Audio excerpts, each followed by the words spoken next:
Dunyoda kimni yaxshi ko'rsa, erta qiyomatda shular bilan tiriladi dedilar. Biz masjidni kanaliga a'zo emasmiz. Masqarabozlarga a'zomiz. Qaysidir seriallar keladigan kanalga a'zomiz. Qaysidir fahshga a'zomiz. Qaysidir qorini kanaliga a'zo emasmiz. Kerak emas bizga u. Qiroat bizni bezovta qiladi. Astagfirulloh. Qur'on eshitsak, yo'lda, mashinada Qur'on eshitsak nima bo'ladi? Amr ma'ruf eshitsak, biror bir foydali narsa eshitsak nima bo'ladi? Hech narsa bo'lmaydi.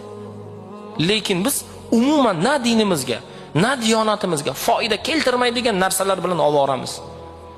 Kim qaysi qavmni, qaysi holatni yaxshi ko'rsa, erta qiyomatda shular bilan birga tiriladi.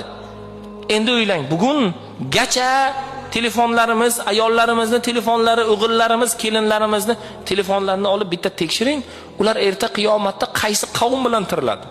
Alloh taoloning o'zi panoh bersin.